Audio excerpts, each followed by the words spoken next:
Kasi ito po, gagawa tayo ng plantita. Kasi magtatanim tayo ng talong or kamatis, kung ano yung makukuha sa market mamaya.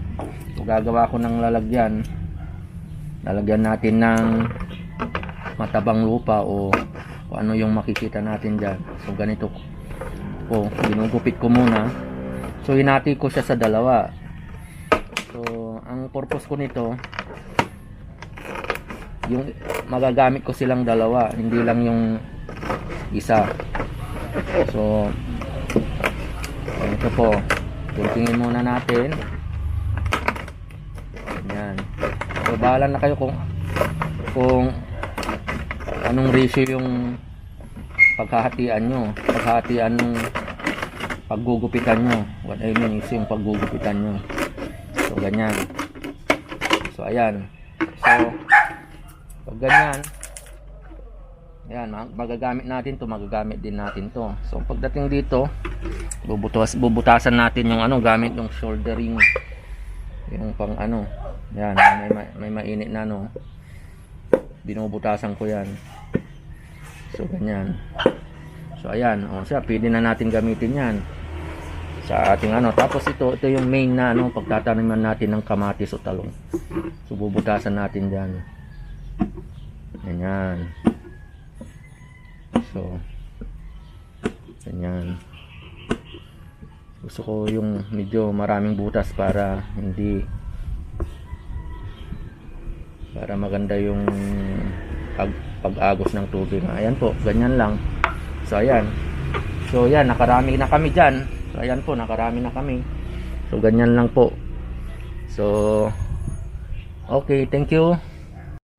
Ayan po yung konting hacks natin dito. Yung mga tuyong dahon sa paligid natin, kinukuha po natin yan para gawing compost. Yan po mga natutunaw na mga bagay-bagay, mostly dahon, kaya kinukuha po natin yan. Tapos lalagay po natin sa ating compost. Ayan, para gawing yan po. So ganyan po, yan, kalat natin, papatungan natin ng magandang soil yan. Pagdating ng araw, pag umabot na yung ugat ng halaman mo sa container mo, na yan, compost na po yan. So ganyan po yung konting hacks po natin. Thank you. Isa pa pong mga hacks natin dyan, mga kabaluyan, nilalagyan natin yung container natin ng mga tusok-tusok. Ito yung sa pinag-barbecuean, dahil ngayon po katatapos lang ng New Year, ang dami pong mga pinag-barbecuean. Masalong pag nag-barbecue party po kayo, kunin nyo po yung tusok, ilagay nyo po dito, kasi may pusa rin po kami, para hindi sila pupunta dito dahil matutusok sila sigurado. Ganyan po. Ayan po yung barbecue stick. Tutusok po natin yan dyan sa ito yung mga seedlings natin, kasi kung minsan yung mga pusa nga pumupunta sila dito, so nasisira yung mga seedlings natin, kaya nilalagyan natin ng mga tusok-tusok. Ang gamit ko yung barbecue stick. So yan po yung konting hacks po natin. Yan po, yan yung ito, papaya po ito pechay. So may mga po tayo dyan, ganito po yung ginagawa natin para magparami ng mga halaman natin. Ayan po, pinaghalo natin yung ipa ng palay sa soil na kinuha natin. Yung gagawin natin, magtatanim po ulit tayo ng kamatis naman ang punteriya ko ngayon. So kamatis, para sa kamatis po ito, na seedlings. So ganyan po, haluin po natin mabuti. Haluin natin mabuti, mampulpot yung cameraman ko kasi medyo may amoy.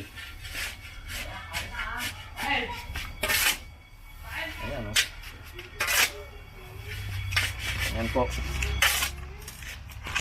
Ayan po, oh, yung mga lalagyan natin na ginawa natin kanina. So lalagyan na po natin yan ng itong pinagsamang darap.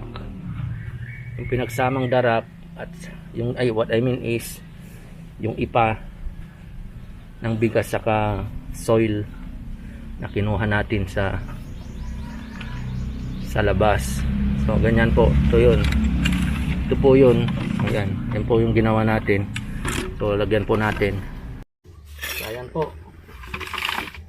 Ayan po, oh. Lagyan natin. Ito yung lagyan natin. Ganda po to. Magandang kombinasyon po ito based sa experience ko. So ayan po. Huwag natin masyadong punuin. So ganyan lang. Medyo may amoy po. Kaya kailangan nakamask po tayo.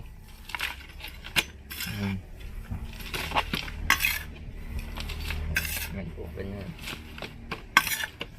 Ayan. Ayan. Atin. Pitong lalagyan po ang ano natin. Pag may sobra po, may transfer ko pa yung pomelo natin sa malaking container. Yan po ang plano ko ngayon. So pag may sobra dito, may transfer ko yung pomelo ko. Para may partner yung isang pomelo na nasa malaking container. Sana may sobra.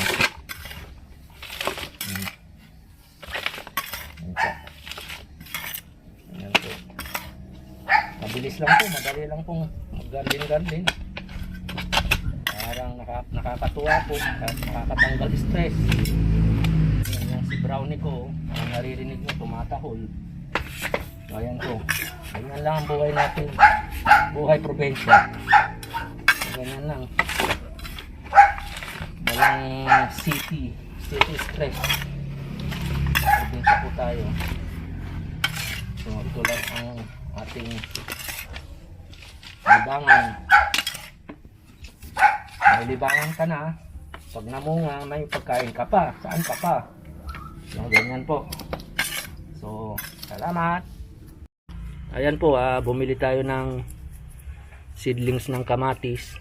So dito sa amin po 3 piso isa. Isang puno. 3 piso. So bumili po tayo para dito sa ating mga plantitas. So ayan po. Ayan po, magtatanim po tayo. Ayan ang ganda ng tsura Tapos ito ibabaon po natin yan. Baon natin ng medyo malalim kasi para sa akin yun ang gusto ng yan. Kailangan yung malalim Yan mo, nahihirapan na yan yung malalim. Yung malalim, tingnan mo malalim yung malalim. Yan, ganyan. Pwede na. Ayan, para yung ugat, maraming paglalaroan yung ugat. So ayan po, kukuhat po tayo. Ayan, dahan-dahan lang. Ayan, lagyan natin yan, yung malalim. Ayan. Ayan, nakadalawa na tayo. So, concentrate tayo sa ngayon. Ayan. Ganyan. Diba? So, ayan, 3 na. Ayan, 3 na po. Ayan po, 3. So, tayo? Sana naman. Ganyan po.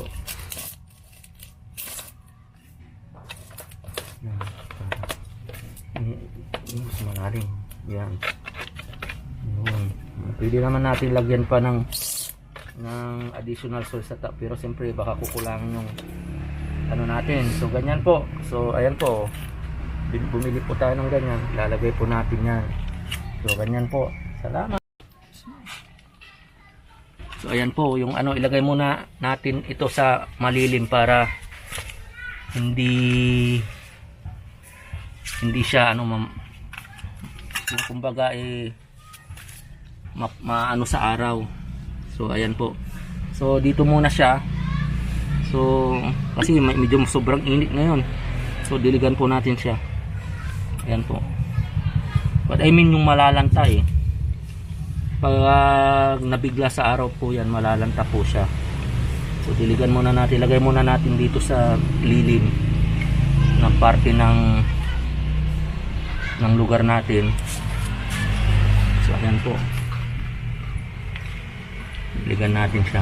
Ayun, ayan. So ayan po, ayan, yan yung mga bago nating tanim. Abangan nyo po ito sa aking vlog kung paano natin ito pagyayamanin, itong mga bago nating kamatis. Okay, for our relaxation. Yan po.